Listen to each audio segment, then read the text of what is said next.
Consumer protection बिल्कुल last का chapter माना जाता है बिजनेस स्टडीज के अंदर और ये लाइफ से जुड़ा हुआ भी है।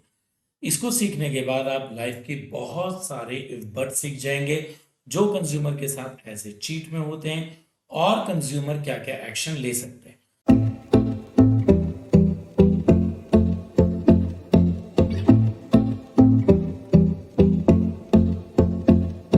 आप खुद देखिएगा आज की रेट में जो कंज्यूमर है उसको बहुत जगह एक्सप्लॉइट किया जाता है।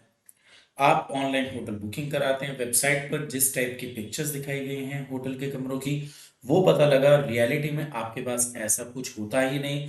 आप जब होटल जाते हैं आपको वैसा कोई रूम नहीं मिलता जैसा पिक्चर्स में दिखाया गया।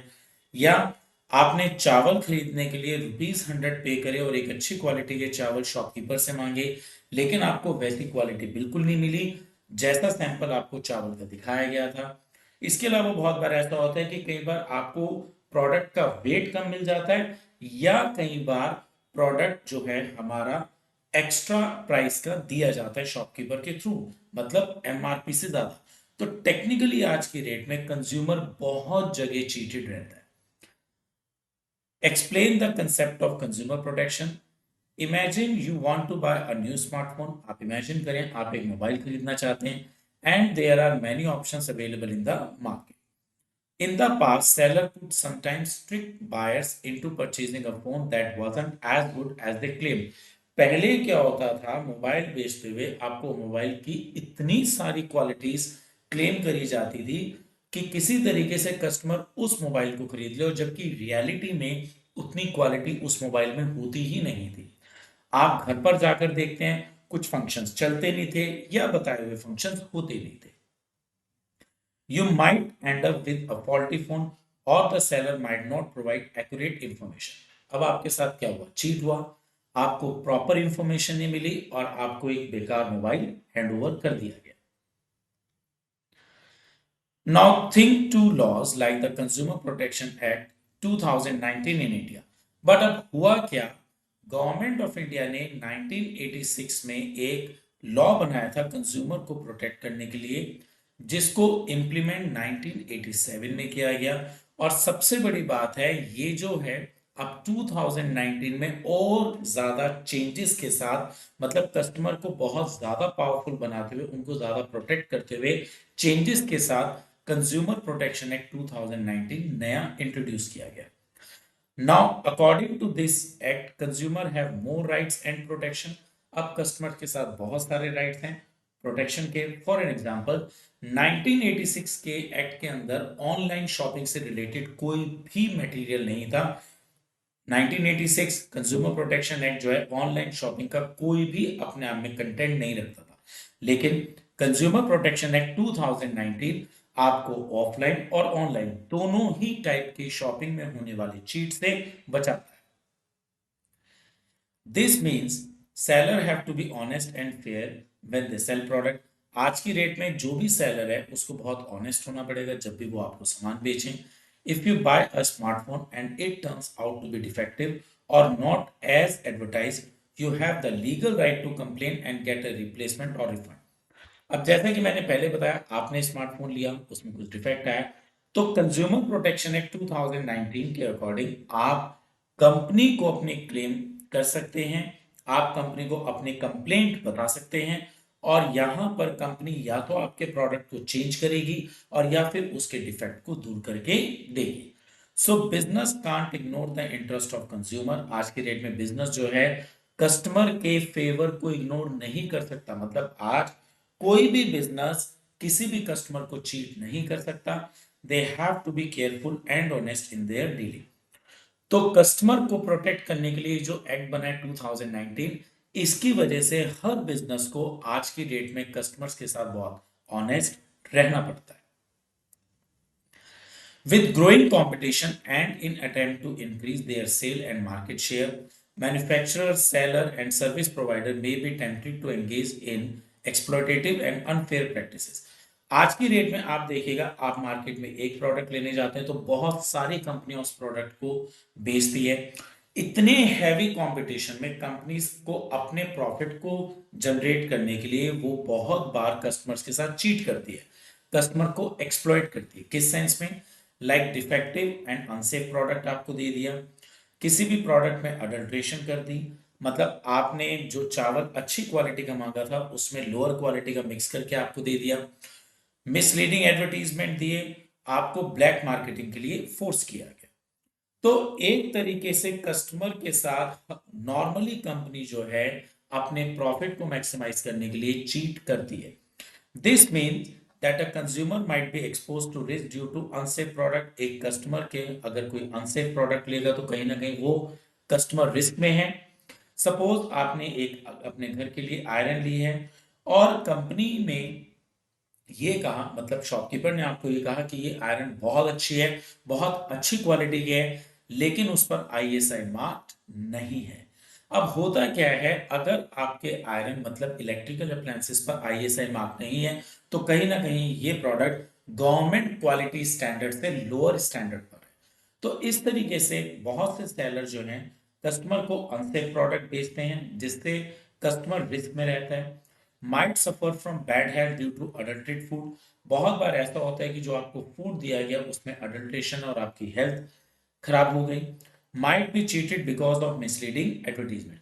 बहुत बार ऐसा होता है कि आप लोगों को एडवर्टीजमेंट दिखाया गया और उस एडवर्टीजमेंट जो जो बातें क्लेम करी गई प्रोडक्ट से कंसर्न, उसमें से एक भी बात सही नहीं निकली या बहुत कम बातें सही निकली जब आपने वो प्रोडक्ट यूज करा। As a result, consumer become unsafe, feels cheated and is exposed to many risks. तो आज की डेट में कस्टमर बहुत ज्यादा अपने आप में चीट फील करता है और बहुत सारे इस टाइप के फॉल्स क्लेम के रिस्क में रहता है। Hence, consumer protection has significance for both consumer and business. तो जो कंज्यूमर प्रोटेक्शन एक्ट है वो कंज्यूमर और बिजनेस दोनों के लिए है। Under the Consumer Protection Act 2019, the Government of India has conferred a legal protection to safeguard interest of a customer. 2019 act के अकॉर्डिंग कस्टमर के इंटरेस्ट, कस्टमर के फेवर को सबसे बड़ी प्रायोरिटी दी गई है। आज की डेट में गवर्नमेंट ने कस्टमर को बहुत ज्यादा इस एक्ट से प्रोटेक्ट किया हुआ है किसी भी तरीके की cheat, mislead advertisement, adulterated good या एक्सप्लॉयटेशन से।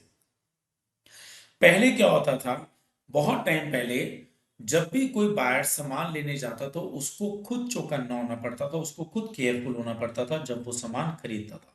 लेकिन आज की डेट में सेलर को केयरफुल होना पड़ता है जब वो सामान बेचता है। अल्टीमेटली किसी भी मार्केट में कंज्यूमर एक किंग है। अगर हम मार्केट में से कंज्यूमर्स को हटा देंगे तो मार्केट में हमारी जीरो वैल्यू हो जाएगी, मतलब मार्केट पूरी जीरो पर आ जाएगी। तो जब कंज्यूमर किसी भी मार्केट के किंग हैं तो वहां पर आज की डेट में सेलर इस बात के लिए केयरफुल रहे कि वो किस टाइप का प्रोडक्ट कस्टमर को बेच रहा है। Now the question is, due to which unethical malpractices by business a consumer can file a case? ऐसी कौन सी अनइथिकल प्रैक्टिस होती है जिसकी वजह से एक कंज्यूमर केस को फाइल कर सकता है? आपको देखिएगा बहुत बार कस्टमर के साथ चीट किया जाता है, उसको कई बार हम कंपनी की तरफ से अडल्टेड गुड्स दिया जाता है, दूध में पानी मिला दिया जाता है, अच्छी क्वालिटी के राइस में लोअर क्वालिटी का राइस मिक्स कर दिया जाता है। इस तरीके से सामान में अडल्ट्रेशन मिक्सिंग करके कस्टमर को चीट किया जाता है। अगर ऐसा किसी भी कस्टमर के पास साथ होता है तो वो केस फाइल कर सकता है अगेंस्ट कंपनी और shopkeeper. Sale of adulterated goods. This happens when the seller makes cheap, low quality stuff into a product they have selling, making it less safe or effective. अब अगर अडल्ट्रेट goods है तो कहीं ना कहीं वो आपके लिए अनसेफ भी होगा और वो इफेक्टिव भी नहीं होगा।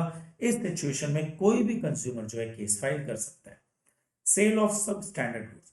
बहुत बार ऐसा होता है कि आपने ऑनलाइन शॉपिंग की, आपको शॉपिंग के दौरान जो पिक्चर दिखाई गई थी, जिस सामान की दिखाई गई थी, जब एक्चुअली प्रोडक्ट आपके पास आया उसकी वैसी क्वालिटी नहीं है जैसा कि आपको बताया गया था। अगर ऐसा चीट किसी भी कंज्यूमर के साथ होता है तो वो इस चीट के अगेंस्ट भी अपनी वॉइस रेज कर सकता है और कोर्ट में केस फाइल कर सकता है। Some product fall short of the quality standard they should meet, which means they might not work as expected or be safe to use. बहुत बार ऐसा होता है कि हम लोगों ने कोई आयरन ली, आयरन शॉपकीपर ने बोला कि बहुत अच्छी है, लेकिन हमें घर पर आकर जब देखा और उसको यूज करा उससे कहीं ना कहीं कभी कभी करंट लगने की दिक्कत आ रही। तो ऐसे प्रोडक्ट जो सब स्टैंडर्ड प्रोडक्ट हैं, क्वालिटी उनकी सही नहीं है, कंज्यूमर इनके अगेंस्ट केस फाइल कर सकता है। Sale of duplicate goods, this is when people sell items that look like real one but are. आप लोग किसी सेल में गए, वहां पर ये लिखा हुआ है कि कंपनी की तरफ से ये सेल है, लेकिन जब आपने जाकर देखा और प्रोडक्ट को लिया, आपको बाद में पता लगा कि वो तो एक पायरेसी प्रोडक्ट था। मतलब कंपनी के प्रोडक्ट की ही फर्स्ट कॉपी बनाकर शॉपकीपर जो है सेल कर रहे हैं, और जबकि वो चीट करते हुए ये कह रहे हैं कि ये प्रोडक्ट कंपनी का है। अगर ऐसी डुप्लीकेट प्रोडक्ट किसी को भी मिलता है तो इस सिचुएशन में भी एक कंज्यूमर वॉइस रेज कर सकता है कंज्यूमर कोर्ट में। Use of faulty weights and measures, बहुत बार ऐसा होता है कि हम लोग जब भी कोई प्रोडक्ट लेते हैं तो जो प्रोडक्ट पर वेट कोट किया होता है उससे कम वेट उस सामान का हमें मिलता है। Sometimes seller use broken scale, so when you buy something you get less than what you paid for.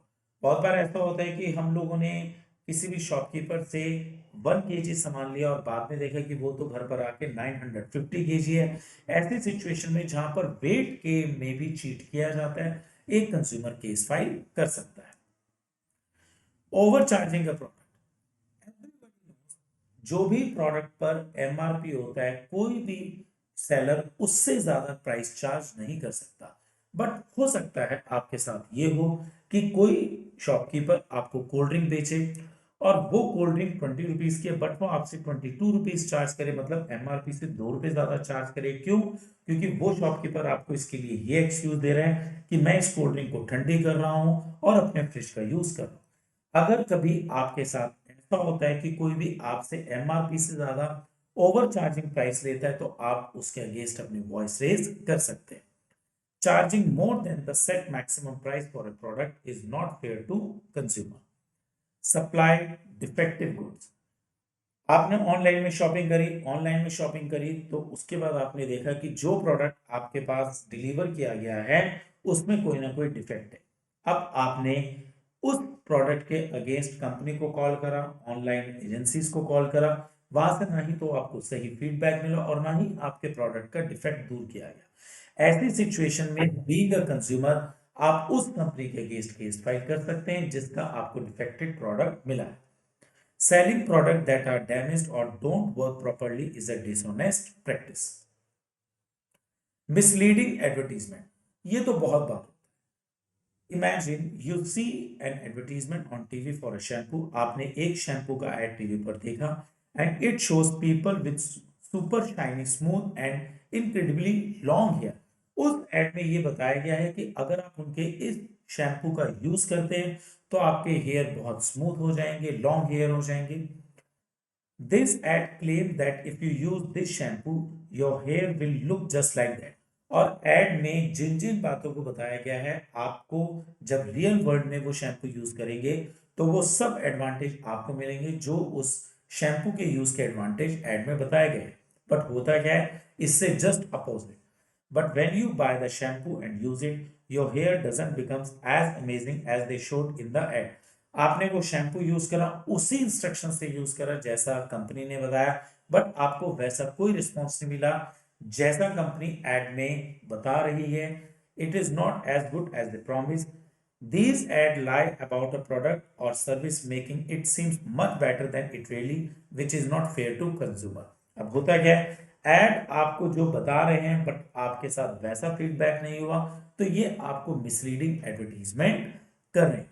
तो ऐसे सिचुएशन में भी एक कंज्यूमर के पास राइट है किसी भी कंपनी के अगेंस्ट केस फाइल करने का जो इस तरीके के चीटेड या मिसलीडिंग एडवर्टीजमेंट्स देते हैं। Explain the importance of consumer protection. Importance of consumer protection की अगर मैं बात करता हूं तो ये बेसिकली 2 पॉइंट से होता है। एक होता है कस्टमर के पॉइंट ऑफ व्यू से और एक होता है बिजनेस के पॉइंट ऑफ व्यू से। मतलब कंज्यूमर प्रोटेक्शन एक्ट जो है दोनों को फेवर कर रहा है, कंज्यूमर को भी और बिजनेस को भी। कैसे? अब हम सबसे पहले बात करते हैं कंज्यूमर के पॉइंट ऑफ व्यू से। आपको क्या लगता है इंडिया में जितने भी कंज्यूमर हैं, क्या सबको उनके राइट्स के बारे में नॉलेज है? उन सबको उनके बारे में पता है कि जो कंज्यूमर प्रोटेक्शन एक्ट 2019 उनको क्या अधिकार देता है? बिल्कुल भी नहीं।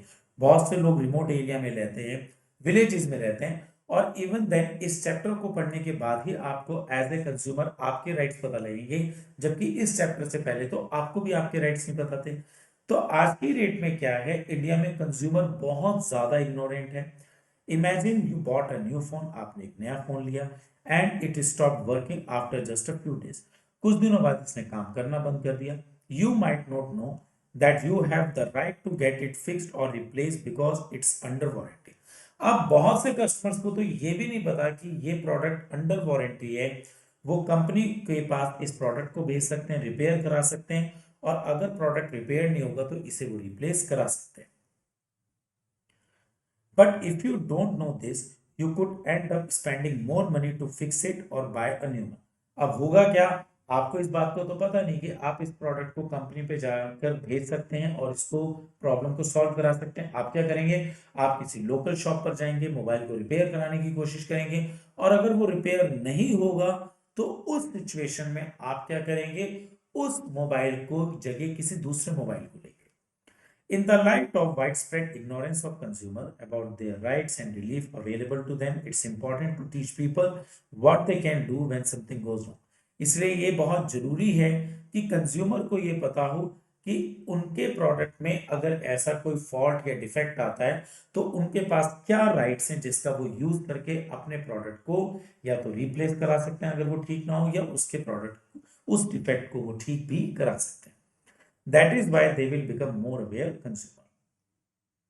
तो कहीं ना कहीं हमें कंज्यूमर की इग्नोरेंस की वजह से कंज्यूमर प्रोटेक्शन एक्ट की बहुत ज्यादा जरूरत है।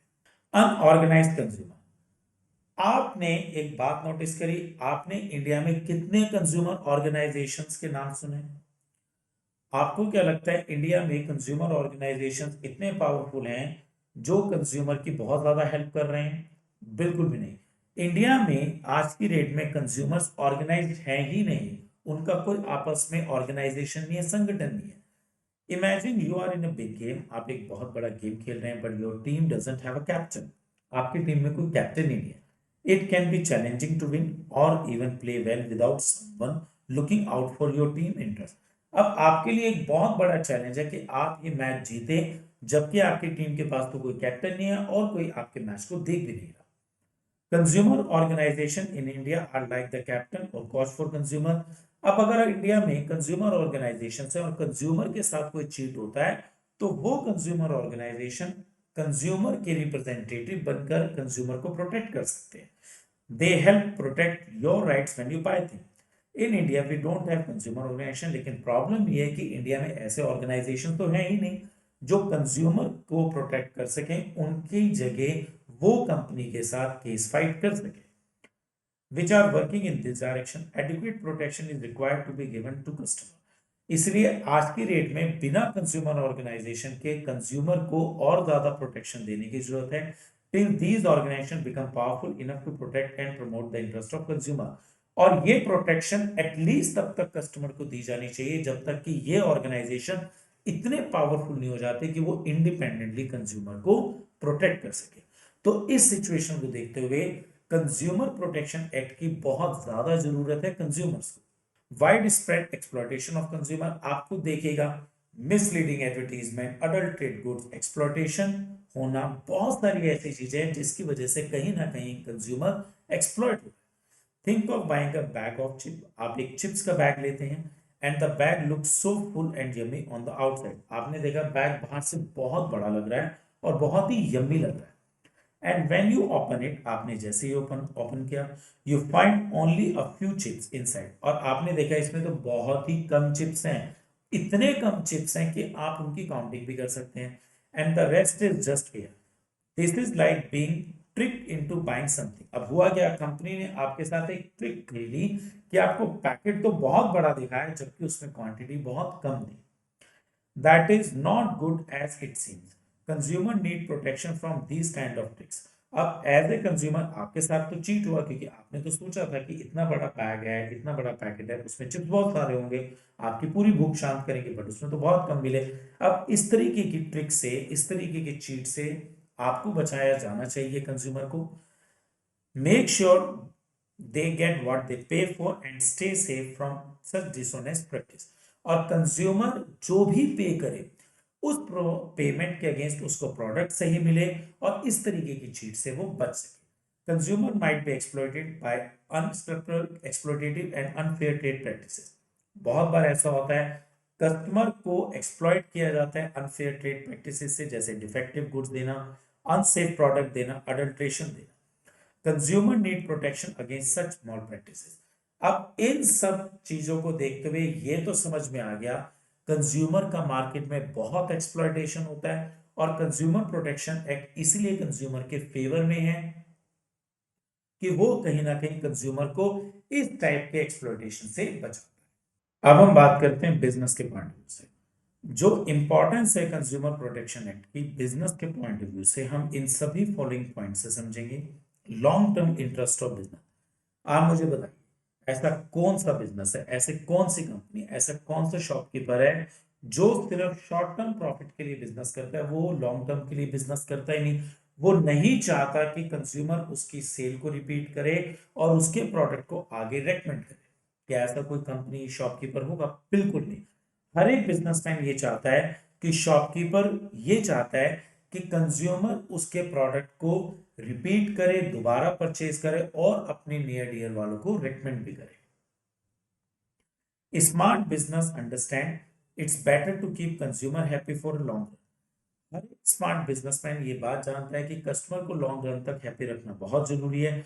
When consumer are happy they come back to buy more and tell their friends about the good experience. अब होगा क्या, आपने एक शॉप से सामान खरीदा, आपका एक्सपीरियंस बहुत अच्छा रहा, आप उस प्रोडक्ट को दोबारा तो खरीदेंगे ही और आप अपने नियर डियर वालों को रेकमेंड भी करेंगे। This bring in even more consumer, और इससे क्या होगा, उस शॉप पर ज्यादा से ज्यादा कंज्यूमर्स आएंगे। सो business should focus on making consumer happy, not just for short term profit but for long term success. अब अगर कोई बिजनेसमैन ये सोचे कि मुझे तो सिंपल एक ही बार सामान बेचना है कस्टमर को, उसके बाद चाहे वो आए या ना आए, इस छोटी सोच से वो सिर्फ शॉर्ट टर्म प्रॉफिट गेन करेगा, क्योंकि कस्टमर तो दोबारा उसकी दुकान पर आएगा नहीं क्योंकि वो पहले ही चीट हो चुका है। लेकिन अगर शॉपकीपर ये चाहता है, बिजनेस हाउस ये चाहता है कि कंज्यूमर बार बार आए, तो वो उसको हमेशा अच्छा सामान देगा, good quality product at reasonable price offer करेगा। Thus, business firm should aim at long-term profit maximization through consumer satisfaction. तो अगर बिजनेस ये चाहता है कि हम लोग लॉन्ग टर्म तक पैसा कमाएं, तो उसकी प्रायोरिटी होगी कंज्यूमर को सबसे पहले सेटिस्फाई करने अपने अच्छे सामान से लोअर प्राइस से। Business use society resources. आप एक छोटी सी बात बताइएगा, एक बिजनेस सारे के सारे रिसोर्सेज सोसाइटी से लेता है, काम करने वाली लेबर सोसाइटी से लेता है, रॉ मटेरियल सोसाइटी से लेता है, और इवन देन फाइनल गुड्स भी सोसाइटी में बेचता है और सोसाइटी से पैसा कमाता है। तो कहीं ना कहीं हम ये कह सकते हैं बिजनेस जो है सोसाइटी के रिसोर्सेज का फुल यूज करता है। Business use things like water, electricity, raw material from the community to make their product. कोई भी बिजनेस जिस लोकेशन में होता है उसी लोकेशन से पानी लेता है अपनी फैक्ट्रीज के लिए, वहीं से इलेक्ट्रिसिटी लेता है अपने प्रोडक्ट्स को बनाने के लिए। So they should make product and provide services that are good for people. इसलिए बिजनेस की रिस्पॉन्सिबिलिटी बनती है वो हमेशा सिर्फ वही सामान प्रोड्यूस करे जो कहीं ना कहीं कम्युनिटी, लोकेलिटी, कंज्यूमर इन सब के लिए favourable. Thus, they have a responsibility to supply such product and render such services which are in public interest and would not impair public confidence in them. और कहीं ना कहीं जब कोई भी बिजनेस सोसाइटी के रिसोर्सेज का यूज कर रहा है तो उसकी जिम्मेवारी बनती है ऐसा प्रोडक्ट सोसाइटी को देने की कि सोसाइटी का बिजनेस पर इंटरेस्ट मेंटेन रहे और वो उस सेल को बार बार रिपीट करे। Social responsibility. Business has have a duty to be responsible to different groups of society। अब आपको देखिएगा एक बिजनेस से बहुत सारे लोग जुड़े, बहुत सारे ग्रुप होते हैं, गवर्नमेंट होती है, कंज्यूमर होता है, क्रेडिटर्स, डेटर्स, टैक्स अथॉरिटीज। तो एक बिजनेस से इतने सारे ग्रुप जुड़े हुए हैं, बट इन सब में सबसे प्राइमरी कौन है? Consumer. Business have a duty to responsibility to different groups of society. Business के अलग अलग सोसाइटी के ग्रुप्स के लिए अलग अलग रिस्पॉन्सिबिलिटी है। लाइक गवर्नमेंट के लिए रिस्पॉन्सिबिलिटी है कि एक अच्छे सिटीजन के जैसे काम करे गवर्नमेंट के लिए। तो टैक्स अथॉरिटी के लिए रिस्पॉन्सिबिलिटी है कि टैक्स टाइम पर पे किया जाए, क्रेडिटर्स को रीपेमेंट सही टाइम पर हो, डेटर्स को सामान पहुंचाया जाए सही टाइम पर, और कंज्यूमर को हमेशा सेटिस्फाई रखा जाए। They earn money by selling things to customer. Customer को सामान बेचकर बिजनेस पैसा कमाते हैं। Thus consumer form an important group among the many stakeholder. तो मैंने आपको इतने ग्रुप्स बताए और इसके अलावा भी बहुत सारे ग्रुप्स हैं, बट स्टिल कंज्यूमर इनमें फर्स्ट प्रायोरिटी रखता है क्योंकि बिजनेस कंज्यूमर्स को ही सामान बेचकर पैसा कमाता है।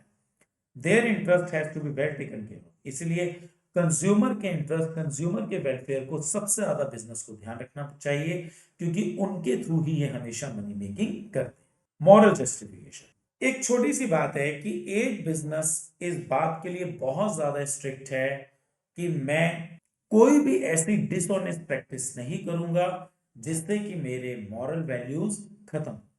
Every business has a moral responsibility to protect the interest of consumer. हर एक बिजनेस की ये मॉरल जिम्मेवारी बनती है कि कंज्यूमर के इंटरेस्ट को प्रोटेक्ट करे, not to take advantage of. देखो बहुत सारे कंज्यूमर ऐसे होते हैं कि जिन्हें बहुत सारी चीजों के बारे में पता नहीं होता। फॉर एन एग्जाम्पल, आप एक लैपटॉप लेने गए, आप सिर्फ कॉन्फ़िगरेशन को रीड कर सकते हैं, ना कि आप उसको कॉन्फ़िगरेशन को लैपटॉप खोल के देख सकते हैं। तो अगर देखा जाए, जो कॉन्फ़िगरेशन कंपनी आपको बता रही है एक्चुअली वो सब कॉन्फ़िगरेशन आपके लैपटॉप में हो, ये कहीं ना कहीं कंपनी की मॉरल ड्यूटी बनती है। So business should stop dishonest practice like selling faulty product, using misleading ads or holding goods and it's not right thing.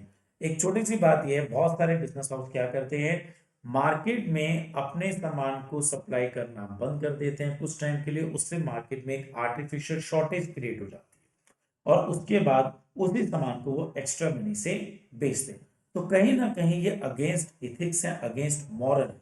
तो बिजनेस को हमेशा ऐसा कोई भी काम नहीं करना चाहिए जो कहीं ना कहीं उसके मॉरल के अगेंस्ट हो। गवर्नमेंट इंटरवेंशन, आप सोचिए आपके नेबर में किसी शॉप पर या लोकेलिटी में किसी शॉप पर गवर्नमेंट ने रेड डाली और बाद में ये पता लगा न्यूज के थ्रू, न्यूज चैनल के थ्रू या न्यूज़पेपर के थ्रू कि उस शॉपकीपर के पास अडल्ट्रेट फूड होता था जो वो कंज्यूमर्स को बेचता था। अब आप देखिएगा, वो शॉपकीपर गवर्नमेंट के प्रोसेस में तो आएगा, उसको पेनल्टी भी बियर करनी पड़ेगी, कोर्ट के भी चक्कर लगाने पड़ेंगे और साथ साथ वो बिजनेस जो है मार्केट में डिफेम भी हुआ, सोसाइटी में डिफेम भी हुआ, क्योंकि जब गवर्नमेंट ने रेड डाली तो कहीं ना कहीं मीडिया वगैरह ने भी उस बिजनेस की सारी करतूतें सोसाइटी को बताई। Imagine a company that makes and sell toys. एक कंपनी टॉयज बनाती है, बेचती है। If they make toys that are not safe for children and the government finds out, they might get fined fined or face other penalties. अब होता क्या है, जब गवर्नमेंट को पता लगा कि कंपनी जो है टॉयज बना रही है उसमें प्लास्टिक बहुत हल्का यूज कर रही है जो चिल्ड्रंस के लिए बहुत अनहाइजीन है, गवर्नमेंट ने उसके ऊपर रेड डाली, सारा का सारा प्रोडक्ट इन्वेस्टिगेट करा, लैब टेस्ट करा और बाद में गवर्नमेंट ने उस बिजनेस हाउस पर पेनल्टी लगाई। This can hurt the company reputation, इससे कंपनी की रेपुटेशन तो खत्म होती ही होती है। So it's much better for them to make safe and fun toys from the beginning. इसलिए कंपनी के लिए बेटर है गवर्नमेंट के इंटरवेंशन को रोकने के लिए, मार्केट में अपनी इमेज को अच्छी बनाने के लिए वो शुरुआत से ही अच्छे क्वालिटी के टॉयज मार्केट में लेकर आए। Waiting for the government to step. If a business use unfair practice and harm consumer, the government may step in and take action against the company. अगर कोई भी बिजनेस किसी भी तरीके से कस्टमर को हार्म करता है तो गवर्नमेंट वहां पर एक्शन ले सकती है उस बिजनेस हाउस के against. This can damage the company reputation, इससे कंपनी की रेपुटेशन तो डैमेज होती ही होती है। So it's better for business to choose practice that genuinely meet the need and interest of consumer. इसीलिए ये जरूरी है बिजनेस हर एक उस एक्टिविटी को करें जो कहीं ना कहीं कंज्यूमर के फेवर की है और कंज्यूमर के साथ चीट बिल्कुल ना करें। एक्चुअली जो कंज्यूमर प्रोटेक्शन एक्ट है ये 1986 के अंदर स्टार्ट हुआ था, जिसे इंट्रोड्यूस किया गया था 1987 में। लेकिन 2019 के अंदर इसके अंदर कुछ चेंजेस हुए हैं और ये जो चेंजेस हैं कहीं ना कहीं कस्टमर को बहुत ज़्यादा पावर दे रहे हैं। जैसे पिछले एक्ट के अंदर कभी भी ऑनलाइन मार्केटिंग के बारे में कोई भी कंसेप्ट नहीं था, लेकिन आज कंज्यूमर प्रोटेक्शन एक्ट 2019 जो है ऑनलाइन मार्केटिंग को भी अपने अंदर कंसीडर करता है। Consumer protection act 2019 is a law in India. ये इंडिया का एक वो लॉ है that aims to look out the best interest of the consumer, जिसका मेन मोटिव है कस्टमर के इंटरेस्ट को ध्यान रखना, कस्टमर के वेलफेयर में काम करना, by helping them quickly and affordable resolve their problem. Actually consumer protection act का ये कहना है कि किसी भी कस्टमर की प्रॉब्लम्स को बहुत जल्दी सॉल्व किया जाए। इसकी प्रॉब्लम्स के लिए ईयर बाय ईयर बहुत सारे ईयर्स कंज्यूम ना किए जाए, ना ही बहुत सारे मंथ्स कंज्यूम किए जाए। This law applies to all business. सबसे बड़ी बात है, ये एक्ट सभी बिजनेस में चलता है, चाहे वो स्मॉल स्केल है, लार्ज स्केल है, मीडियम स्केल है, कैसा भी है। वेदर दे मेक थिंग्स और सेल देम, चाहे वो चीजें बना रहे हैं या बेच रहे हैं, and whether they sell products और ऑफर सर्विसेज, चाहे वो प्रोडक्ट बेच रहे हैं या सर्विसेज ऑफर कर रहे हैं, इंक्लूडिंग ऑनलाइन। अभी मैंने बताया था 2019 ने कहीं ना कहीं ऑनलाइन शॉपिंग को भी अपने में कंसीडर किया है। It gives customer certain rights to make them stronger. 2019 नेट में कुछ कस्टमर्स के पास ऐसे राइट आए हैं जो उसे बहुत स्ट्रॉन्गर तो बना ही रहा है, और साथ ही साथ उसके सेफ गार्ड में भी काम कर रहा है। For example, if you buy a phone online, आप कोई ऑनलाइन मोबाइल लेते हैं, इट्स नॉट वर्किंग प्रॉपरली, और वो सही ढंग से काम नहीं कर रहा। बहुत बार ऐसा हो जाता है, आपने कोई मोबाइल लिया, उसमें जो जो प्रोमिस किए गए थे, आपको वो प्रोमिस फुलफिल नहीं किए गए। Consumer protection act says that the company must fix it fast, कि कंपनी जो है सबसे पहले आपकी प्रॉब्लम को सॉल्व करे, and should not charge you for it, और आपसे इस प्रॉब्लम को सॉल्व करने का कोई भी पैसा ना ले। It also gives you certain rights, like the right to return a product, और इसके अलावा एक कस्टमर के पास ये भी राइट है कि अगर प्रोडक्ट ठीक नहीं होता है, वो उसे वापस भी कर सकता है, if it is not what you expected. और बहुत बार ऐसा होता है कि कंपनी ने जो एड में हमें प्रोमिस करें, प्रोडक्ट वैसा बिल्कुल नहीं आया, बल्कि उसके बजाय जो प्रोडक्ट आया वो सर्विसेज उतनी अच्छी नहीं दे रहा है जितना कंपनी ने क्लेम किया था, मतलब ये आपके एक्सपेक्टेशंस पे नहीं है, तो भी आप इसको वापस कर सकते हैं। And the right to get proper information from what you are buying. और इसके अलावा कोई भी कंपनी कस्टमर को जब भी प्रोडक्ट बेचेगी, तो प्रोडक्ट की पूरी डिटेल देगी, पूरी इंफॉर्मेशन देगी। इसलिए आप देखिएगा, जितने भी प्रोडक्ट हैं, चाहे मैगी है, आटा है, कुछ भी है, ब्रेड है, बंस है, इन सब पर सब कुछ मेंशन होता है, डेट ऑफ एक्सपायरी, उसका प्राइस क्या है, कितने दिन के अंदर हम उसे यूज कर सकते हैं, etcetera etcetera. Now the next question is, who is a customer? Consumer.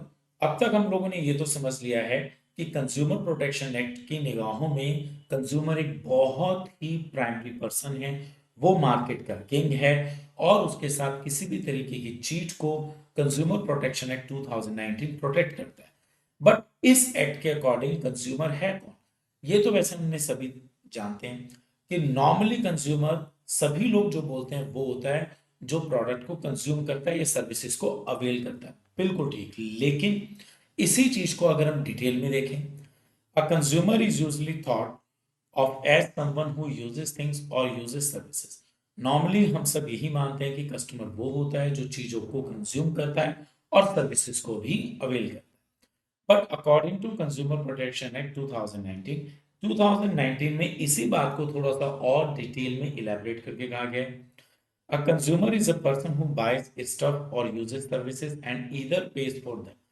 एक कस्टमर वो है जो प्रोडक्ट को खरीदता है, सर्विसेज अवेल करता है, और उसके लिए पे करता है। प्रोमिसेस टू पे देम, या प्रॉमिस करता है, मतलब उधार भी, अगर कोई व्यक्ति किसी भी शॉप से सामान ले रहा है और उसको कंज्यूम कर रहा है, तो उधार लेने वाला व्यक्ति भी कस्टमर माना जाएगा, क्योंकि उसने ये प्रॉमिस किया शॉपकीपर से कि वो उस प्रोडक्ट का कुछ टाइम बाद पेमेंट दे देगा, जिस प्रोडक्ट को वो शॉपकीपर से लेकर कंज्यूम कर रहा है। pays some now and promises the rest later। और बहुत बार ऐसा होता है पार्ट पेमेंट हो जाती है, लाइक आप किसी शॉप पर गए, 10,000 रुपए का सामान है, और आप लोगों ने उसमें से 5,000 अभी दे दी और बाकी 50% बाद में देने का प्रॉमिस करा, और uses a deferred payment plan. बहुत बार ऐसा होता है कि शॉपकीपर या कंपनी स्कीम्स देती है, लाइक आप 11 महीने की इंस्टॉलमेंट हमें दें, 12वें महीने की इंस्टॉलमेंट हम आपको पॉकेट से देंगे, और टोटल 12 मंथ्स की इंस्टॉलमेंट के बराबर का आप प्रोडक्ट ले सकते हैं। तो अगर आप कोई ऐसा भी स्कीम लेते हैं और उस प्रोडक्ट को कंज्यूम करते हैं, तब भी आप कंज्यूमर माने जाएंगे। It also includes anyone who uses the stuff or benefit from the services if the buyers agree। इसके अलावा अगर कोई व्यक्ति किसी प्रोडक्ट को अवेल कर रहा है और उसके बेनिफिट्स ले रहा है, भले ही आपने उसे नहीं खरीदा है, तब भी वो कंज्यूमर माना जाएगा। लाइक आपने अपने फ्रेंड के लिए कोई प्रोडक्ट लिया है, और आपने उसको, हम मान सकते हैं कि हमने कोई मोबाइल लिया अपने फ्रेंड के लिए और हमने उसे बर्थडे पर गिफ्ट किया, और आपका फ्रेंड तो खुश हो ही जाएगा, उसे मोबाइल मिला। लेकिन जब उसने उस प्रोडक्ट को यूज करा, वो उससे सेटिस्फाई बिल्कुल नहीं हुआ, क्योंकि कंपनी ने जो भी बातें क्लेम करी थी वो अप टू मार्क नहीं निकली प्रोडक्ट को यूज करते हुए।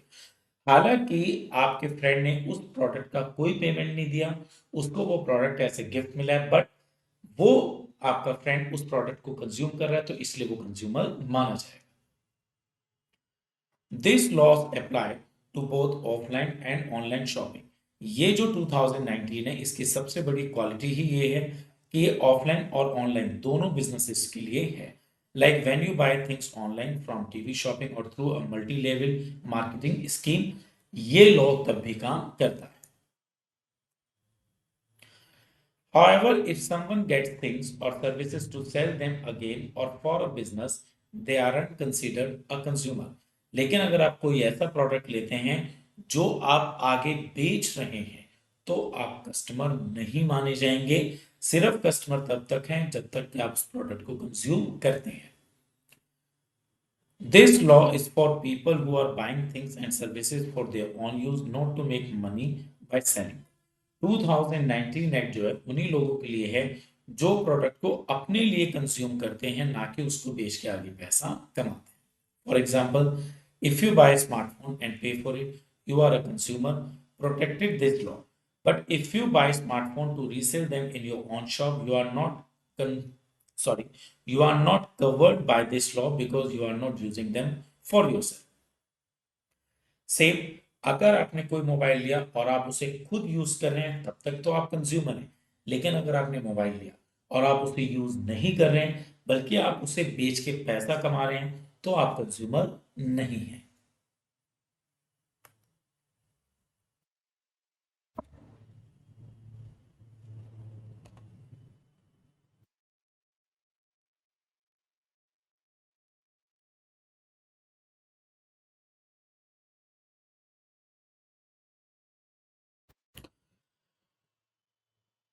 देखो, हमने अभी तक ये बात तो समझ ली है कि हम कस्टमर्स के लिए कंज्यूमर प्रोटेक्शन एक्ट 2019 है, जो कि बहुत ही इंपॉर्टेंट है। वो हमें हर लिहाज से प्रोटेक्ट करता है। लेकिन इसके अलावा एज ए कस्टमर हमारी कुछ खुद की भी रिस्पॉन्सिबिलिटी बनती है। मतलब हम हर चीज के लिए कंज्यूमर प्रोटेक्शन एक्ट 2019 को कॉल नहीं कर सकते। आपकी खुद की एज ए कस्टमर बहुत सारी रिस्पॉन्सिबिलिटीज है। Consumer protection can effectively be achieve only when the consumer also understand their responsibility. Consumer protection act सिर्फ तभी काम करेगा जब एज ए कस्टमर आप अपनी रिस्पॉन्सिबिलिटी फुलफिल करते हैं। A consumer should keep in mind the following responsibility while purchasing and using the product. Number one, know what's available. Be aware of all the different things and services in the market. बहुत बार ऐसा होता है, एक customer market में जाता है, वहां पर जाकर बहुत अच्छा सर्वे नहीं करता, एक दो दुकानों से सर्वे करा और प्रोडक्ट लेकर आ गया। अगले दिन उसको पता लगता है कि उसी शाम, जिस शाम कस्टमर ने बाय किया था प्रोडक्ट, दूसरी दुकान पर अच्छा प्रोडक्ट मिल रहा होता है, तो वो सोचता है कि दुकानदार ने चीट करा। बिल्कुल नहीं। यहाँ कस्टमर की रिस्पॉन्सिबिलिटी है कि वो खुद ही पूरी मार्केट का सर्वे करे। वो ये देखे मार्केट में कौन सा प्रोडक्ट मिल रहा है, अच्छा प्रोडक्ट कौन सा, और उसे कौन सा प्रोडक्ट रीजनेबल प्राइस पर बाय करना चाहिए। So you can make smart choice. For example, before buying a phone, look at different brands. अगर आप कोई मोबाइल खरीदना चाहते हैं, आप अलग अलग ब्रांड्स को देखें and model to find one that fits your need and budget. It doesn't mean कि आप सर्वे तो ना करें और बाद में कंपनी या शॉपकीपर को ब्लेम करें।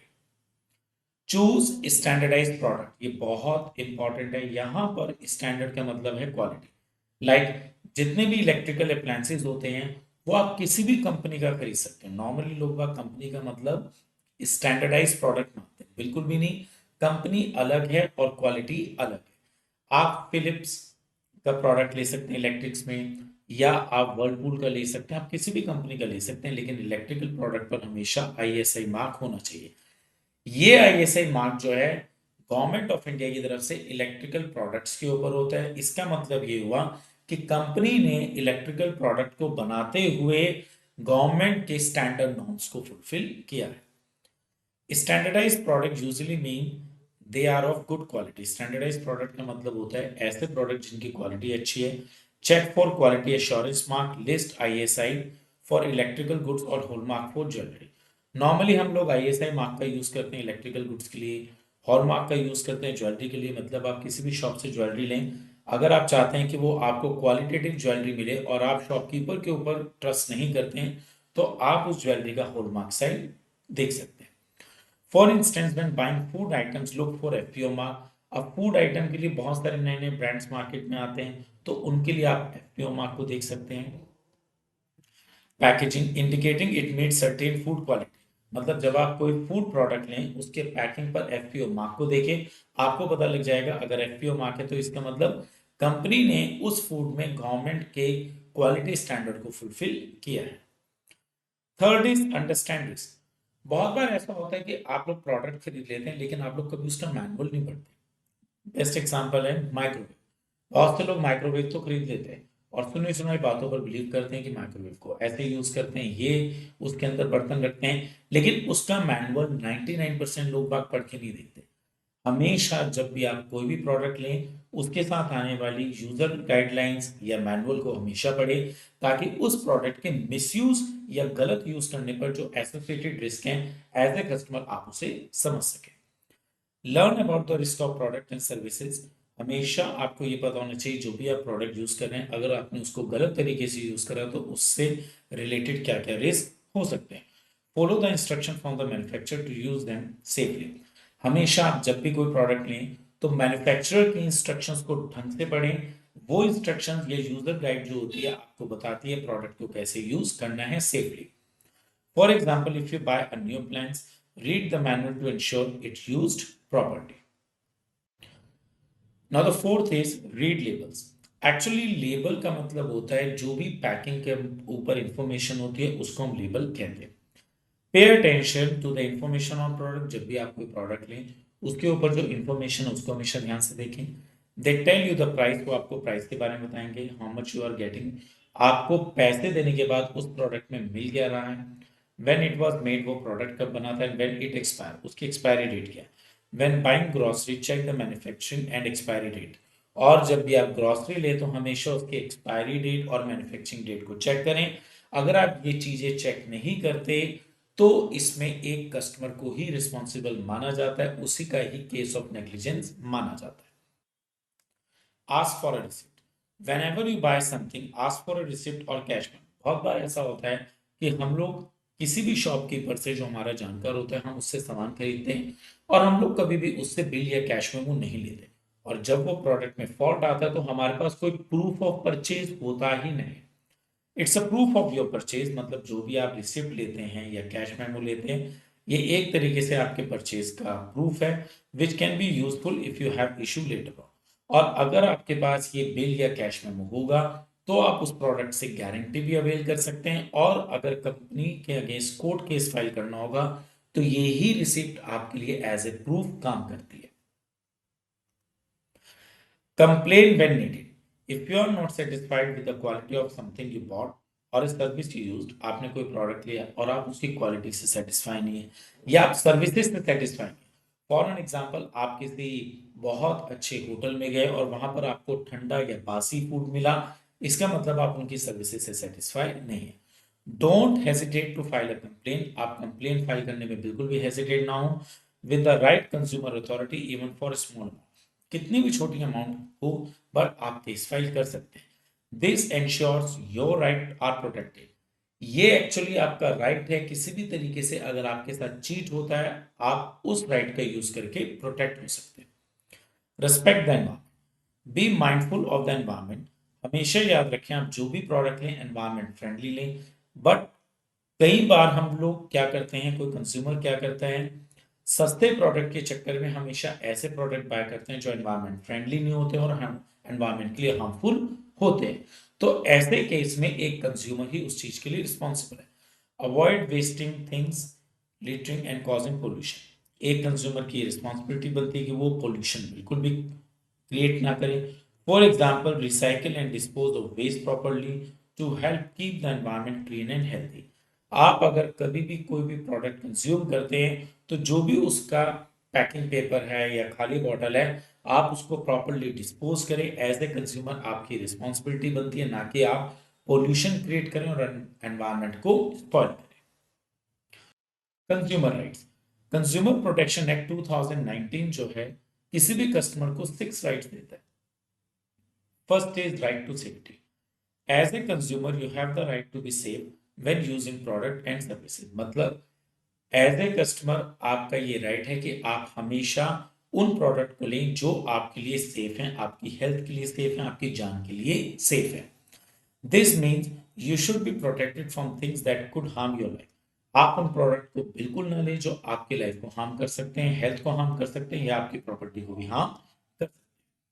For example think about electrical appliances like a toaster. आप एक टोस्टर खरीदने गए, if it is made with poor quality और ये टोस्टर बहुत बेकार क्वालिटी का बना हुआ है, मटेरियल बहुत बेकार लगा है, does not follow safety rules. अभी मैंने आपको बताया था इससे पहले कि गवर्नमेंट ऑफ इंडिया की तरफ से आईएसआई मार्क होना चाहिए किसी भी इलेक्ट्रिकल अप्लायंस पर सेफ्टी के लिए। It could be dangerous and cause accidents like electric shocks और फायर। अब ये जो प्रोडक्ट है आपके लिए बहुत डेंजरस हो सकता है क्योंकि इसकी क्वालिटी बहुत बेकार है, या आपको इलेक्ट्रिक शॉक्स दे सकते हो और इवन देन घर में आग भी लगा सकता है। So to stay safe consumer are advise to choose electrical appliances with ISI mark. इसलिए एज ए कस्टमर आपके पास ये राइट है, आप सिर्फ और सिर्फ आईएसआई मार्क प्रोडक्ट का ही यूज करें। This mark shows that the product meets certain quality and safety standard।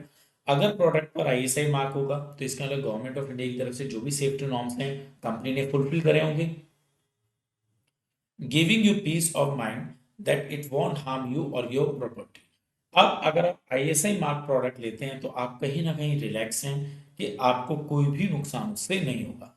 Things right is all about make sure what you buy and won't buy put you in danger. हमेशा जब भी आप कोई भी product खरीदें तो इस बात का ध्यान दें कि आप उन प्रोडक्ट को खरीदें जो आपके लिए सेफ है, ना कि आप अपने आप को किसी डेंजर में डालें। तो ये पहला कस्टमर का राइट है। Second, right to be informed. As a consumer you have the right to know everything about a product you want to buy. आप एक कस्टमर हैं, आप कंपनी को पैसे दे रहे हैं, आपकी वजह से कंपनी प्रॉफिट कमा रही है, तो आपके पास ये राइट है कि आप प्रोडक्ट की पूरी इंफॉर्मेशन लें। This include detail like what is in it. अब जब आप किसी भी प्रोडक्ट की पूरी इंफॉर्मेशन लेते हैं तो आपको उस इंफॉर्मेशन में पता क्या क्या लगता है कि उस प्रोडक्ट के अंदर है क्या। लाइक अगर बिस्कुट बने हैं तो उनके इंग्रेडिएंट्स क्या हैं, अगर मैगी आप ले रहे हैं तो इसके इंग्रेडिएंट्स क्या हैं, what it was made, how much it cost and how it use safely. For instance think about buying a packet of cookies. आपने कोई कुकीज का पैकेट लिया है, you should be able to find information on the packaging about what ingredients are used. आपको ये पता होना चाहिए कि उसमें कौन से इंग्रेडिएंट्स का यूज किया गया है। When the cookies were made, cookies कब बनाई गई थी, हाउ मच दे कॉस्ट, उनकी कॉस्ट क्या है, how much cookies are in the pack. और इवन देन उस पैक के अंदर 6 कुकीज हैं या 8 कुकीज हैं, ये क्वांटिटी भी आपको पता होनी चाहिए। In India, there are laws that make it mandatory for manufacturer to provide this information on the product, package and label, so consumer can make information decision। अब होता क्या है, इंडिया में ये जरूरी है कि आपके प्रोडक्ट के पैकिंग पर ये सारी इंफॉर्मेशन होनी चाहिए ताकि कोई भी कस्टमर उस इंफॉर्मेशन के हिसाब से प्रोडक्ट को बाय कर सके। फॉर एन एग्जांपल, जब भी हम मार्केट में इटेबल्स लेने जाते हैं पैक्ड, तो उस पर एक तो ग्रीन मार्क होता है और एक रेड मार्क। ग्रीन मार्क इस बात को इंडिकेट करता है कि जो वो प्रोडक्ट है वो वेजिटेरियन प्रोडक्ट है, और रेड मार्क इस बात को इंडिकेट करता है कि प्रोडक्ट नॉन वेज है। तो इस टाइप की सारी इंफॉर्मेशन लेने का राइट कस्टमर का बनता है ताकि वो एक अच्छा डिसीजन ले सके at the time when a consumer is buying a product. Right to choose. आप किसी शॉप पर गए, अब वहां पर आपको जो प्रोडक्ट दिखाया, बट शॉपकीपर ने आपको इस तरीके से कन्विंस करा कि आप उस प्रोडक्ट को लेकर घर आ गए, और घर पर आकर जब आपने उस प्रोडक्ट को यूज करा तो आप उससे सेटिस्फाई नहीं हो पाए। अब यहाँ पर अब ये ब्लेम शॉपकीपर पर या कंपनी पे नहीं डाल सकते कि उन्होंने चीट किया, मिसगाइड कर और आपको प्रोडक्ट बेचा। एक्चुअली एज ए कस्टमर आपके पास राइट है, आप मल्टीपल प्रोडक्ट्स में से अपने हिसाब से कोई भी एक चूज करिए। Right to choose. कंज्यूमर है the right to access a wide range of product. Customer के पास ये राइट है कि उसके पास जब बहुत सारे प्रोडक्ट्स होते हैं कॉम्पिटिटिव प्राइस पर, उनमें से वो कोई भी अपने लिए प्रोडक्ट चूज कर सकते हैं। This means that business should provide a diverse selection of product. मतलब बड़ी बड़ी कंपनीज या शॉपकीपर आपको चॉइसेस दे सकते हैं मल्टीपल प्रोडक्ट से, they that differ in terms of quality. अब इनमें जो प्रोडक्ट में डिफरेंस होगा वो क्वालिटी की वजह से हो सकता है, ब्रांड, प्राइस, साइज और बाकी चीज़ों की वजह से भी हो सकता है, पैकिंग का डिफरेंस हो सकता है। Allowing consumer to choose what suits them best. अब एज ए कस्टमर आपके पास ये राइट है कि आपके पास मल्टीपल ब्रांड्स के मोबाइल हैं, आप अपने हिसाब से कोई भी एक चूज कर सकते हैं, बट आप ये नहीं कहेंगे कि शॉपकीपर ने आपको फोर्स किया था प्रोडक्ट को बाय करने के लिए। For example, when you go to a supermarket, you should find various brands and option for the same product. आप एक सुपरमार्केट में गए, आपने एक वहां पर आटा या कोई भी एक कॉमन प्रोडक्ट लेना है, आपको पता लगेगा कि वहां पर तो बहुत सारे ब्रांड्स हैं जो आटे में ही डील कर रहे हैं। Such as different types of toothpaste with varying price and feature. आपने टूथपेस्ट लेना है, वहां पर बहुत सारे टूथपेस्ट हैं अलग अलग ब्रांड्स के, जिनके अलग अलग प्राइस हैं, अलग अलग फीचर्स हैं। This right ensure that consumer have options and can make choice that match their preference and budget. अब यहाँ पर एज ए कस्टमर आप अपने हिसाब से प्रोडक्ट को चूज कर सकते हैं। अगर आपको टूथ में कोई प्रॉब्लम है, तो आपके अंदर सपोज अगर दांतों में आपको कोई प्रॉब्लम है, तो आप सेंसिटिविटी जैसा कोई टूथपेस्ट यूज कर सकते हैं, और अदरवाइज आप अपने हिसाब से कोई भी प्रोडक्ट ले सकते हैं, बट आप ये नहीं कह सकते कि शॉपकीपर ने आपको फोर्स किया है। It encourages business to offer variety and competitive price. यहाँ पर बहुत सारे बिजनेस हाउसेज जो हैं बहुत सारी वेराइटी दे रहे हैं कॉम्पिटिटिव प्राइस पर, giving consumer more freedom. Customer के पास बहुत फ्रीडम है प्रोडक्ट को अपने हिसाब से चूज करने के लिए, अपने हिसाब से डिसीजन को फ्लेक्सिबल करने के लिए। Right to be heard. आप देखिएगा आज की डेट में बहुत सारी कंपनीज क्या करती हैं, अपने प्रोडक्ट पर टोल फ्री नंबर देती है। मतलब अगर प्रोडक्ट में कोई भी फॉल्ट है, तो आप डायरेक्टली कंज्यूमर कोर्ट में ना जाएं, पहले आप कंपनी को उस प्रोडक्ट के बारे में बताएं और कंपनी के पास अपनी कंप्लेन करें, कंपनी के पास अपनी प्रॉब्लम लेकर जाएं, और कंपनी उस टोल फ्री नंबर के थ्रू आपकी प्रॉब्लम सुनेगी और उसको सॉर्ट आउट करेगी। The consumer has the right to file a complaint and to be heard in case dissatisfaction with a good or services. As a customer आपके पास ये right है कि आप कंप्लेन फाइल कर सकते हैं, लेकिन ये तब अगर आप अपने प्रोडक्ट से डिससेटिस्फाई होते हैं। To honour this right, business have establish their own customer services. अब जब से गवर्नमेंट ऑफ इंडिया ने ये राइट बनाया है कि अगर आप प्रोडक्ट से डिससेटिस्फाइड हैं, तो आप किसी भी कंपनी के अगेंस्ट केस फाइल कर सकते हैं। तो बहुत सारे कस्टमर के लिए, मतलब सभी कस्टमर्स के लिए, कंपनीज ने अपने कस्टमर केयर सेल बनाए। वहां पर उनके अपने जो कस्टमर केयर सेल्स हैं, उनको हम कंप्लेंट हैंडलिंग डिपार्टमेंट बोलते हैं। For instance, if you buy a defective electric gadget and it does not work properly, आपने कोई एक इलेक्ट्रॉनिक अप्लायंस लिया और वो प्रॉपर्ली काम नहीं कर रहा है, you should be able to contact the seller और द मैन्युफैक्चरर टू कंप्लेन। मतलब अगर आपका इलेक्ट्रिकल प्रोडक्ट काम नहीं कर रहा है, डजंट मीन कि आप एकदम कोर्ट में केस फाइल करें। आप सबसे पहले सेलर से बात करें, कंपनी के टोल फ्री पर बात करें, वहां पर उन्हें मेल करें और अपनी प्रॉब्लम को बताएं। They should listen to your complain and try to find a solution. Company या शॉपकीपर आपकी प्रॉब्लम को सुनेंगे और कोई ना कोई उसका अच्छा सॉल्यूशन निकालेंगे। रिपेयर करना होगा तो रिपेयर करेंगे, और अगर उसे रिप्लेस करना होगा तो वो प्रोडक्ट को रिप्लेस करेंगे। लेकिन अगर कंपनी ये सब चीजें आपके साथ नहीं करती हैं, तभी आप उसके बाद केस फाइल कर सकते हैं। Now right to seek redressal बहुत ही इंपॉर्टेंट है।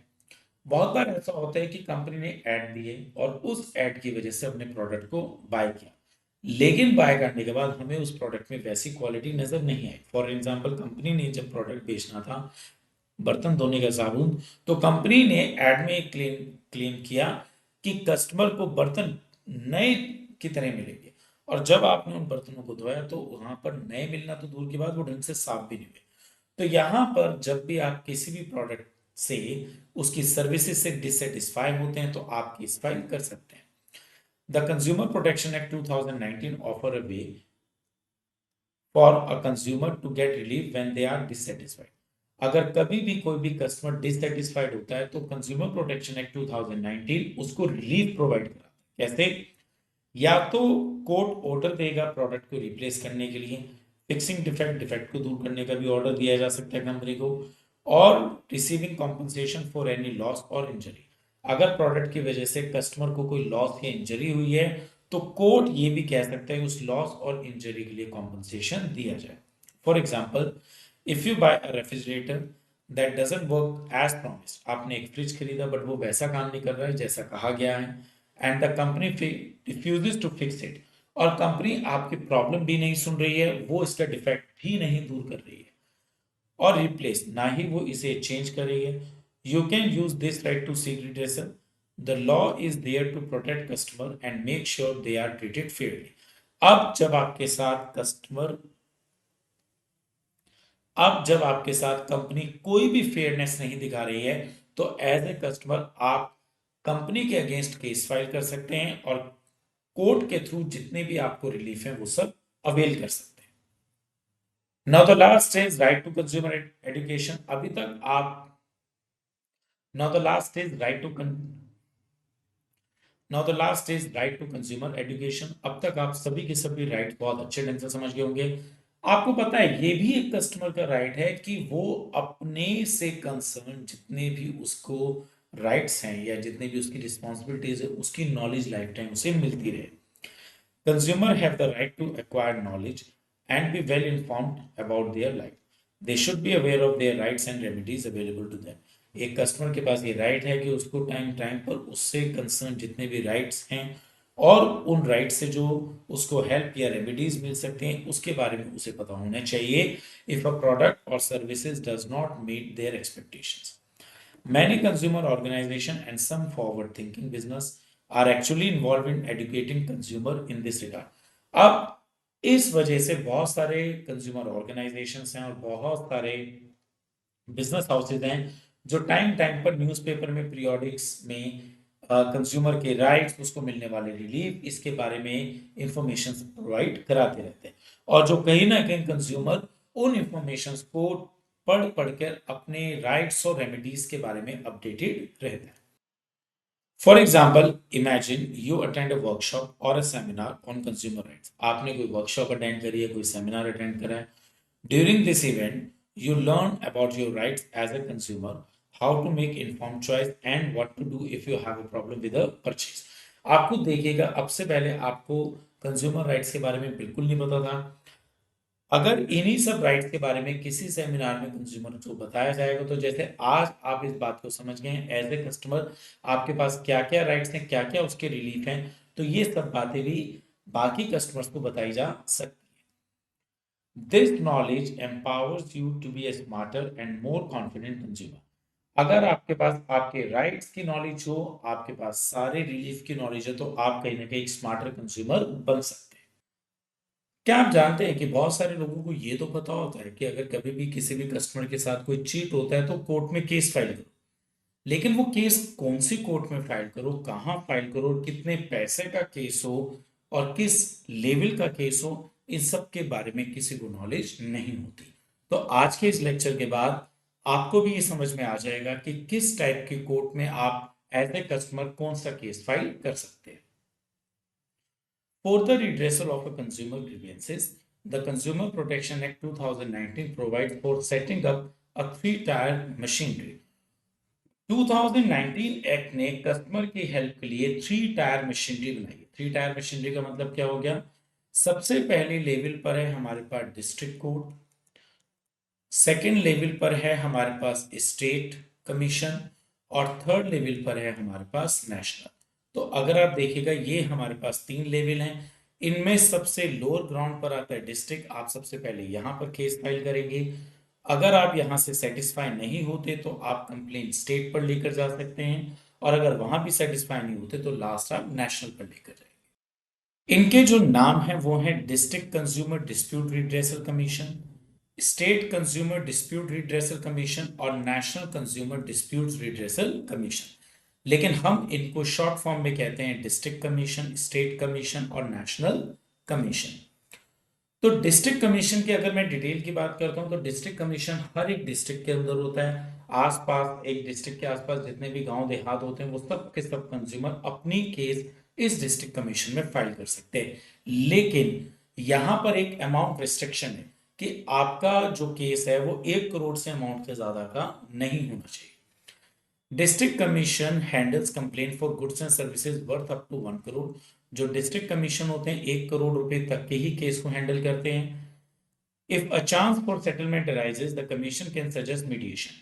जब कोर्ट में केस फाइल किया जाता है तो बहुत बार ऐसा होता है कंपनी और कंज्यूमर दोनों आपस में म्यूचुअली किसी भी केस को सेटल करना चाहते हैं, उसके लिए पार्टीज को 5 दिन का टाइम दिया जाता है। अगर 5 दिन में कंपनी और कंज्यूमर दोनों के दोनों पर्सनल लेवल पर इसको सेटल कर सकते हैं, वेल ऑफ, अदरवाइज उसके बाद इस केस को प्रोसेस कर दिया जाता है। If mediation fails the commission proceed with the complaint. अगर ये 5 दिन का मीडिएशन प्रोसेस फेल हो गया, यहाँ पर कंपनी और कंज्यूमर किसी भी बात से डिसएग्री हो गए और आपस में इस डिस्प्यूट को सेटल नहीं कर पाए, तो उसके बाद ये केस आगे फॉरवर्ड कर दिया जाता है। अब यहाँ पर मेन चीज क्या है, आपका प्रोडक्ट कोई गुड्स भी हो सकता है जिसके अगेंस्ट आप केस फाइल कर रहे हैं, या कोई सर्विसेज भी हो सकती है। If goods have issued needed analysis, the commission takes a sample and send it for testing। बहुत बार ऐसा होता है कि कंज्यूमर ने जिस प्रोडक्ट के लिए केस फाइल करा है उस प्रोडक्ट का लैब सैंपल चाहिए होता है, उस प्रोडक्ट की लैब से एक रिपोर्ट आनी होती है।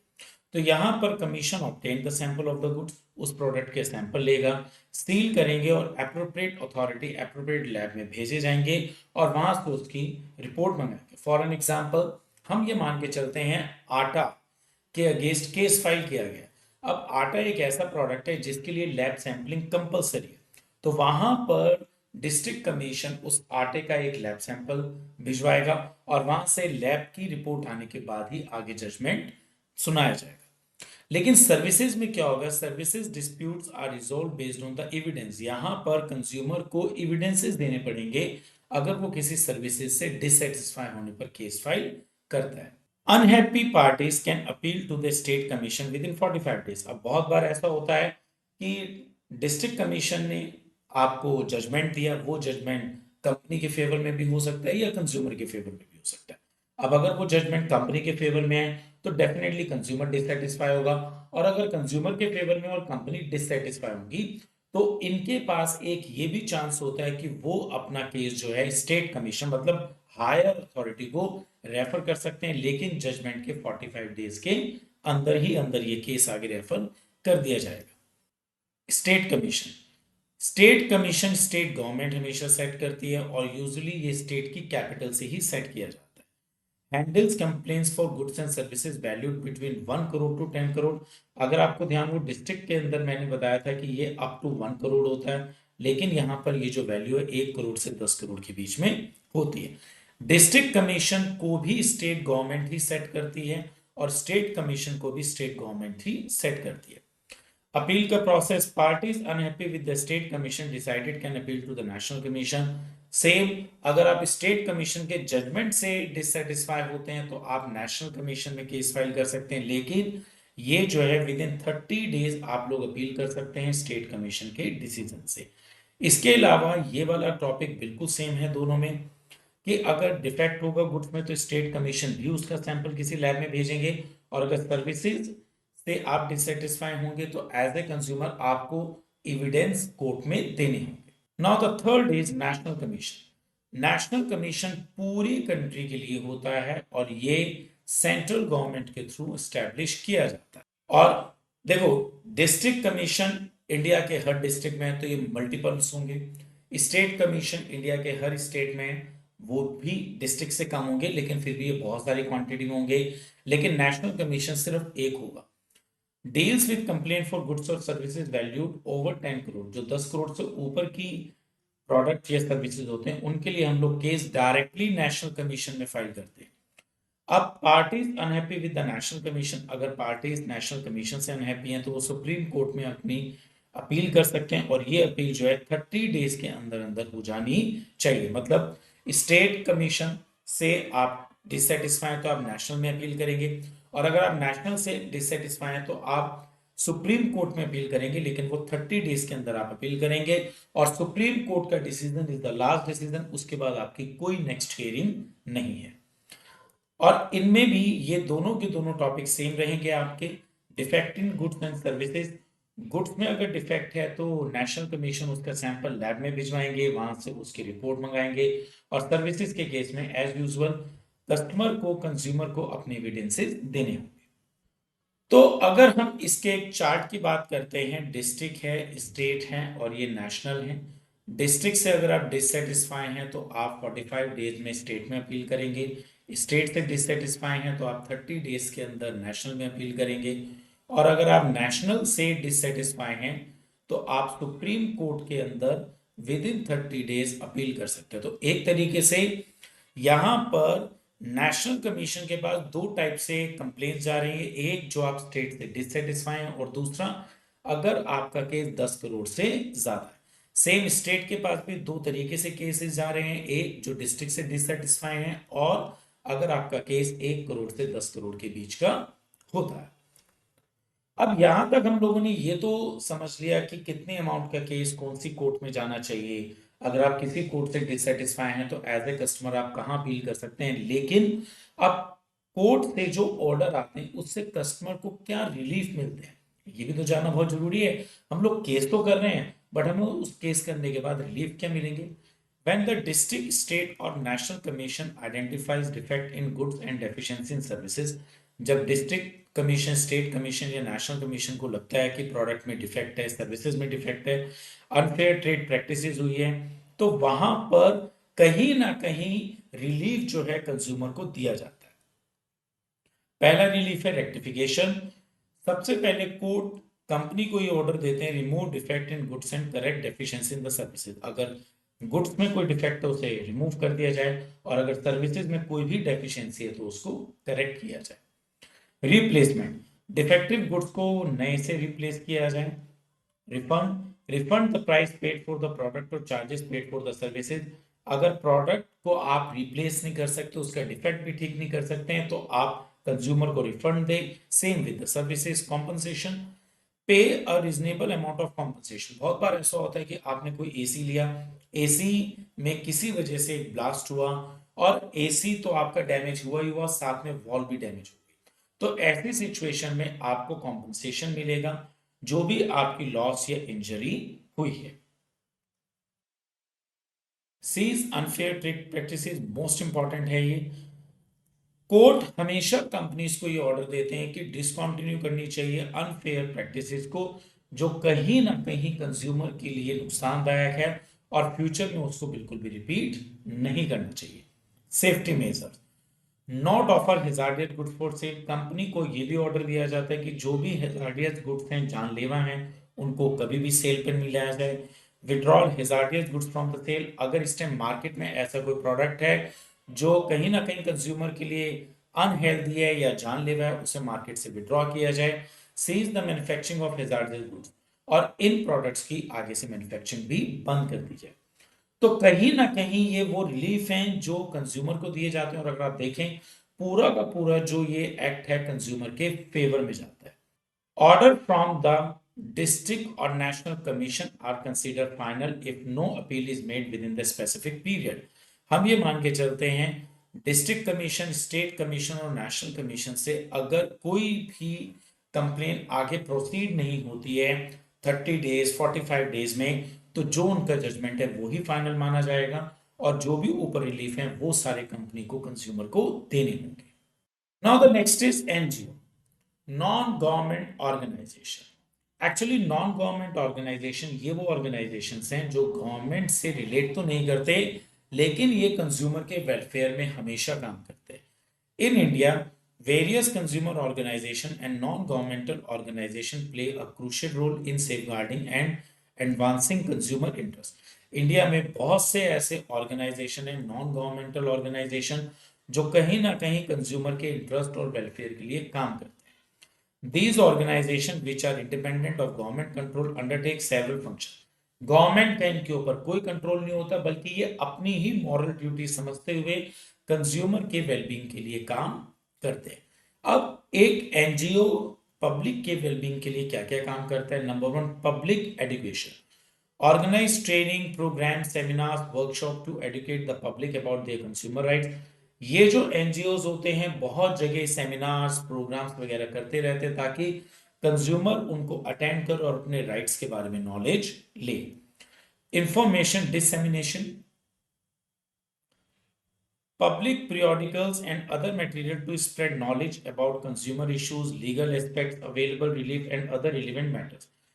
एनजीओ क्या करते हैं, जितने भी पीरियोडिकल्स हैं, न्यूज़पेपर हो गए, मैगजीन्स हो गए, उन सब के अंदर अलग अलग केसेस के रिलीफ, अलग अलग बातें प्रिंट कराते रहते हैं, अलग अलग कस्टमर की प्रॉब्लम्स को प्रिंट कराते हैं, एक मैसेज सोसाइटी में देते हैं कि कस्टमर को किस टाइप से रिलीफ मिले, किस केस के अगेंस्ट, और क्या क्या लीगल एस्पेक्ट हो सकते हैं अगर कंज्यूमर के साथ चीट हो।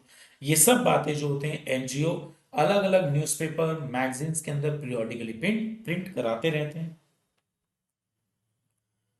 प्रोडक्ट टेस्टिंग, बहुत बार ऐसा होता है कि एनजीओ बिना गवर्नमेंट की परमिशन लिए अपने मॉरल ड्यूटी समझते हुए बहुत सारे प्रोडक्ट्स की लैब टेस्टिंग कराते हैं। स्पेशली किसी भी फेस्टिवल के दौरान डिफरेंट डिफरेंट शॉप्स की मिठाई की लैब टेस्टिंग कराते हैं। उससे ये पता लगाते हैं कि कौन से शॉपकीपर अनइथिकल प्रैक्टिस कंज्यूमर के साथ कर रहे हैं। Conduct comparative testing of consumer product in laboratories to assess the quality competing brands. ये लोग क्या करते हैं, अलग अलग ब्रांड्स के प्रोडक्ट्स लेते हैं, लैब के अंदर उनको लैब टेस्ट कराते हैं, पब्लिश टेस्ट रिजल्ट, और उसके बाद जो भी रिजल्ट आता है ये उसको पब्लिक में पब्लिश करते हैं टू इन्फॉर्म कंज्यूमर, कंज्यूमर को इन्फॉर्म करने के लिए अबाउट प्रोडक्ट क्वालिटी। आपको देखिएगा एज ए कंज्यूमर आपके पास तो कभी इतना टाइम होगा नहीं कि आप लोग किसी भी प्रोडक्ट का पहले लैब टेस्ट कराएं, उसके बाद जजमेंट लें कि अगर मिल्क चार अलग अलग ब्रांड का है तो किस ब्रांड का मिल्क हमारे लिए सबसे अच्छा है। आप कभी ऐसा सोच सकते हैं कि आप पहले उन चार ब्रांड के सैंपल को लैब टेस्ट में भेजें, उसके बाद उस लैब टेस्ट की रिपोर्ट के बिहाफ पर आप जजमेंट लें कि कौन सा मिल्क आपको परचेज करना है। ऐसा आप बिल्कुल नहीं करते, मगर ये सब चीजें एनजीओ आपके बिहाफ पर करते हैं और इन रिपोर्ट्स को पब्लिक में पब्लिश करते हैं ताकि आप अपने हिसाब से प्रोडक्ट की क्वालिटी को देखते हुए डिसीजन ले सकें। Activism against unfair practice. Encourage consumer to protest and take action against exploitative and unfair trade practices. NGO सबसे इंपॉर्टेंट ये भी काम करते हैं कि जितनी भी अनफेयर और अनएथिकल प्रैक्टिस हैं उन सब के लिए एनकरेज करते हैं कस्टमर को लीगल फाइट करने के लिए, प्रोटेस्ट करने के लिए। Legal assistance, provide legal aid and advice assistance to consumer seeking legal remedies. बहुत बार ऐसा होता है कंज्यूमर लीगल एडवाइस लेना चाहता है लेकिन उसके पास कोई रिसोर्स नहीं होता है, कहां से वो लीगल एडवाइस ले। तो एनजीओ जो है इस टाइप के कंज्यूमर को legal assistance, legal help provide कराते हैं। Consumer complaint, file complaint in appropriate consumer court on behalf of consumer. बहुत बार ऐसा होता है कि किसी कंज्यूमर ने कोई प्रोडक्ट लिया और उसके साथ कोई मिस है, अब वो कंज्यूमर इस सिचुएशन में तो है नहीं कि उस कंपनी के अगेंस्ट केस फाइल कर सके, तो ऐसी सिचुएशन में एनजीओ जो है कंप्लेन फाइल करते हैं उस कंज्यूमर के बिहाफ पर कंसर्न कोर्ट के अंदर।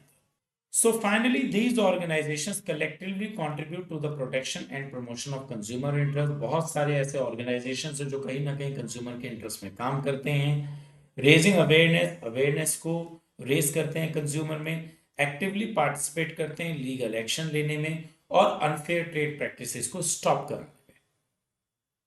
फॉर एन एग्जाम्पल ऐसे बहुत सारे ऑर्गेनाइजेशंस हैं लाइक कॉमन कॉज डेली। ये एक एनजीओ है जो कहीं ना कहीं बहुत अच्छे ढंग से कंज्यूमर्स के वेलफेयर में काम कर रहे हैं। सो फाइनली आज हम लोगों ने चैप्टर नंबर 12 पूरा कंप्लीट कर लिया है। होपफुली एज ए कंज्यूमर आपको बहुत सारे रियल लाइफ की नई नई बातें पता लगी होंगी जो सिर्फ आपकी बुक नॉलेज तक ही नहीं है, जिसे आप अपनी लाइफ में भी इंप्लीमेंट कर सकते। मैं हमेशा एक बात बोलता हूं, पढ़ाई कभी भी मुश्किल नहीं होती, उसे सिर्फ आसान बनाना पड़ता है। Thank you to all.